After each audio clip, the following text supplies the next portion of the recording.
October മാസം breast cancer അവയർനെസ്സിനുള്ള മാസമായിട്ടാണ് നമ്മൾ കണക്കാക്കുന്നത്.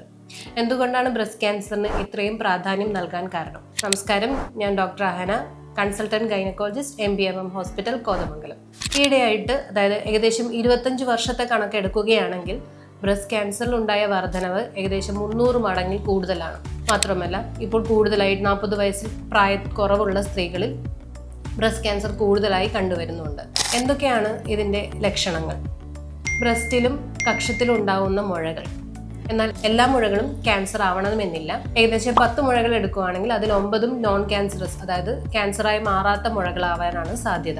എന്നിരുന്നാലും പുതിയതായി നമ്മളൊരു മുഴ കാണുകയാണെങ്കിൽ ഒരു ഡോക്ടറുടെ സഹായം തേടേണ്ടതാണ്. കൂടാതെ ബ്രസ്റ്റിൻ്റെ തൊലിപ്പുറത്തുണ്ടാവുന്ന ചേഞ്ചസ്, അതിലുണ്ടാവുന്ന മാറ്റങ്ങൾ എന്തൊക്കെയാണ്? ഉണങ്ങാത്ത വ്രണങ്ങൾ, തൊലിപ്പുറത്ത് ഉണ്ടാവുന്ന അകത്തോട്ടുള്ള ഉൾവലിവ്, ബ്രസ്റ്റിൻ്റെ നിപ്പിളിൽ ഉണ്ടാവുന്ന ചേഞ്ചസ്, ബ്രസ്റ്റിൻ്റെ നിപ്പിളിൽ നിന്നുണ്ടാവുന്ന ഡിസ്ചാർജസ്, നിപ്പിൾ അകത്തോട്ട് വലിഞ്ഞിരിക്കുക തുടങ്ങിയവ ഇതിൻ്റെ ലക്ഷണങ്ങളാവാം. എന്നാൽ ബ്രസ്റ്റ് പെയിൻ സാധാരണ ഏർലി സ്റ്റേജിൽ ക്യാൻസറുമായിട്ട് ബന്ധപ്പെട്ടതായിട്ട് കാണാറില്ല. അഡ്വാൻസ്ഡ് സ്റ്റേജിൽ ബ്രസ്റ്റ് ക്യാൻസറിന് പെയിൻ കാണാറുണ്ട്. ഇനി ആർക്കൊക്കെയാണ് ബ്രസ്റ്റ് ക്യാൻസർ വരാനുള്ള സാധ്യതകൾ കൂടുതലായിട്ടുള്ളത്? ഇത് എങ്ങനെ നമുക്ക് നേരത്തെ കണ്ടുപിടിക്കാം? ബ്രസ്റ്റ് ക്യാൻസർ നേരത്തെ കണ്ടെത്തുന്നതിലാണ് ബ്രസ്റ്റ് ക്യാൻസറിൻ്റെ ചികിത്സയും അതിൻ്റെ സർവൈവൽ റേറ്റും ഒക്കെ കൂടുതലായിട്ടിരിക്കുന്നത്. ഇപ്പോൾ നമുക്ക് ഒരുപാട് നൂതനമായ സംവിധാനങ്ങൾ അവൈലബിൾ ആണ് നമ്മൾ ബ്രസ്റ്റ് ക്യാൻസർ ചികിത്സിക്കാൻ വേണ്ടിയിട്ട്.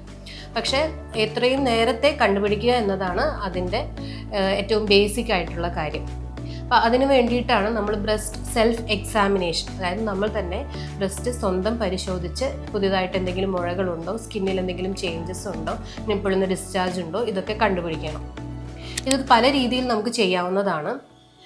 കണ്ണാടിയുടെ മുന്നിൽ നിന്നിട്ട്, അല്ലെങ്കിൽ കിടക്കുന്ന സമയത്ത്, കുളിക്കുന്ന സമയത്ത്, ഇതൊക്കെ ഈ സമയത്തൊക്കെ നമ്മൾ ബ്രസ്റ്റ് സ്വന്തം പരിശോധിച്ച് മുഴകളോ എന്തെങ്കിലും സംശയമുള്ള തരത്തിലുള്ള സിംറ്റംസ് ഉണ്ടോ എന്നും കണ്ടുപിടിക്കാൻ പറ്റുന്നതാണ്.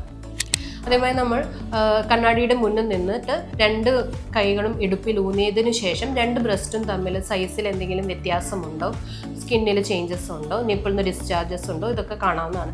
അതിനുശേഷം നമ്മുടെ വിരലിൻ്റെ അറ്റം കൊണ്ട് സർക്കുലർ രീതിയിൽ, വൃത്താകൃതിയിൽ ബ്രസ്റ്റ് മൊത്തം പരിശോധിച്ച് പുതുതായി മുഴകളുണ്ടോ എന്ന് കണ്ടുപിടിക്കാവുന്നതാണ്. ഇത് കിടക്കുമ്പോഴും ഇതേ സ്റ്റെപ്പുകൾ തന്നെ ആവർത്തിക്കുക. കുളിക്കുന്ന സമയത്തും തെന്നി നീങ്ങുന്ന പോലത്തെ മുഴകളോ മറ്റോ ഉണ്ടോ എന്ന് കണ്ടുപിടിക്കാവുന്നതാണ്. എപ്പോഴാണ് ബ്രസ്റ്റ് സ്വയം പരിശോധിക്കാനുള്ള ഐഡിയൽ സമയം? ഐഡിയലായിട്ട് പീരീഡ് കഴിഞ്ഞ ആദ്യത്തെ 2-3 ദിവസത്തിനുള്ളിൽ പരിശോധിക്കുന്നതാണ് ഏറ്റവും ഉത്തമം.